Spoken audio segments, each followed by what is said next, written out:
It takes 5 seconds for someone to judge you, and most of the time, it's based on the way you dress. What you wear speaks volumes without saying anything. Fashion is subjective as is a form of individual expression, so by all means, wear what you feel like wearing. It's also great that schools allow you to wear your own clothes. Not in my school in particular, but in some schools. However, this often leads to some students pulling up in the most horrible and egregious fits I've ever been doomed to witness. Okay, let's talk about the students pulling up in skinny jeans. Skinny jeans back in the day were proper, you know, but nowadays it just doesn't hit the same level as before. How do people wear these jeans and think it's tight? Yeah, right, it is tight on your legs. It's gripping every fiber of your thighs and back.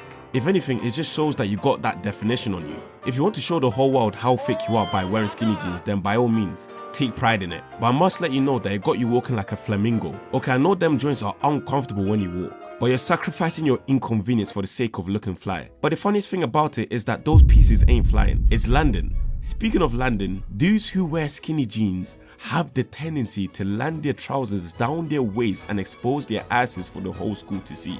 This phenomenon is known as sagging. Listen, sagging has to be the zestiest thing dudes do. They literally pull down their trousers and show more cake than OF models. Okay, I'm convinced that these dudes are inviting everyone in the school to roll dog them. As what else does sagging your pants indicate? And people who sag do it because they think it makes them look tough or they want to follow the TikTok trends and that. My guys, there's nothing tough about having your trousers below your ankles. If anything, it makes you look soft and fruity. The worst part is that they wear a belt to make their jeans look tight as hell, below their waist. So what is the point of wearing a belt if you're still going to sag?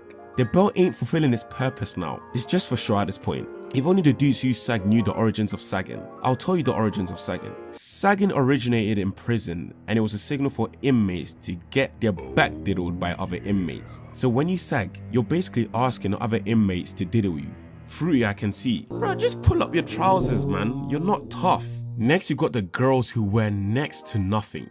Man, these girls are coming to school dressed like they're going on a night out on the weekend rather than on a Tuesday morning. All you see is cheeks, belly buttons and thighs everywhere. Man, back in the day, female students dressed properly, modestly, classy and appropriate. It shows that they wanted to achieve in academia. If you wore outfits like this back in the day, you would be sent straight home to change that outfit. But throughout the year, schools have abolished the dress codes, which gives students the freedom to wear whatever they want, which can be a good thing as it allows the students to express themselves through what they want to wear. But these girls are not expressing themselves, they're borderline exposing themselves. They pull up to school with micro skirts and sports bras. Like damn, I'm not trying to see that cleavage. And a lot of people will argue that it's not that deep, it's just a crop top. Let them wear whatever they want to wear to school. Who decided you can dictate what other people should and shouldn't wear? Why are you even looking at them in the first place? You're even weird for looking. But it's not about policing what they're wearing.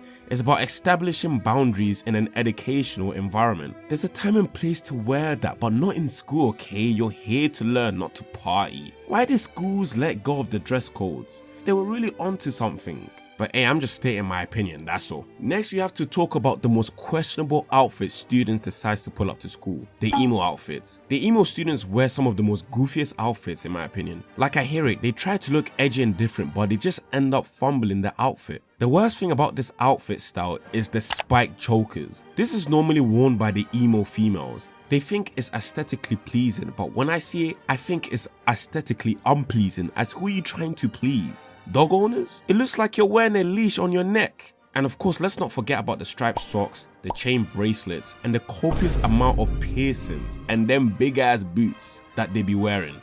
God forbid that they stepped on you on those boots. Those boots can single-handedly crush all your bones on your foot. And the emo dudes, y'all thought you were safe. You guys be dressing like you're opium on some Playboy Carti type of timing. They pull up to school wearing them skinny leather trousers and their goofiest big ass Rick Owens. Bro, just put the fits in the closet. It's not Halloween. And the worst part about the emo outfit on dudes is the haircuts. Anyone pulling up with this disgraceful haircut needs to get suspended from school. It's for their own good at this point, as the violation they will receive will not be funny. Next is the Starbucks girls, also known as the basic girls. Basic is the best adjective to describe them, as these girls pull up to school dressed in the most basic outfits known to man. Okay, they pull up with black leggings, crop tops, or jumpers and beat up Converses or white Air Force Ones. I swear I've never seen any Starbucks girl not wearing clean Forces. All of their Forces look creased and finished up. I'm fully convinced that they purposely abused their Air Force Ones just to fit the typical style and aesthetic of a Starbucks girl. What's aesthetic about wearing Air Forces that look like they're one step away from ripping apart? The Air Forces look like they're on life support. As a dude who used to work in footwear retail, seeing that really hurts my soul, as I believe Air Forces are undoubtedly the best trainers of all time, as it goes with every outfit. And it's just too good and it's just too clean. So I don't appreciate it when these Starbucks girls do not look after their Air Force One and they come to school with creased up Forces. It's just not cute at all, it's just dirty. Just buy a new pair or clean them up. Oh, and what about those despicable students wearing the 3D hoodies? These hoodies have to be some of the most stupidest hoodies I have ever been cursed to lay my eyes upon. Like, what drives a person to spend your hard-earned money on this? It looks so goofy, bruh. The only type of people who would wear this atrocity are Discord mods. No doubt about it. And don't get me started on the dudes who wear anime hoodies to school. When I see dudes wearing an anime hoodie, I instantly assume that they have never taken a shower. Like, they probably stink. And trust me, I like me some anime, but you never see me posted with an anime hoodie like this at school. So when I see dudes wearing this garbage, I feel ashamed for calling myself an anime fan. As an anime fan, I will stay away from these dudes. We're just not the same. If you want to wear pieces that represent your favorite anime, then do your thing, but come on, you could do that without wearing this trash hoodies. This is doing too much. And don't get me started on the people who pull up to school wearing this. They don't even deserve to get mentioned. It will just piss me off. Next, you got the people pulling up to school with pajamas. Who thought it was a good idea to pull up to school with what you had on while you were in bed? Can someone be this lazy where they won't even care to wear fresh clothes when they wake up? You really had to pull up with this? Seriously? And cool.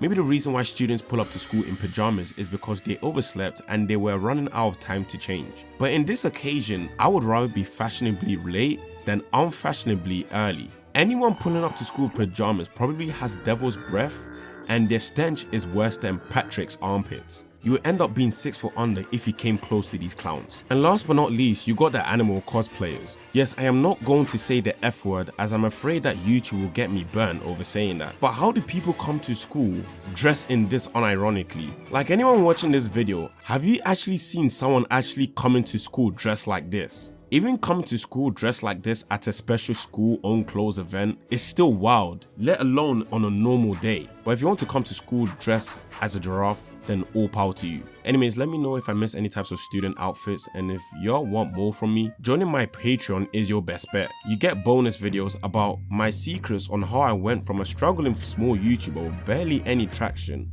to reaching 100k subscribers and millions of views in the space of 1 year. Alternatively, joining the Patreon grants you early access to upcoming videos 1 to 2 days early, and behind the scenes content on how these videos are made, supporter credits at the end of the videos, and access to my private chat on the Discord server in which you can reach out to me personally. So click on the Patreon link in the description to join the Patreon to get your perks now.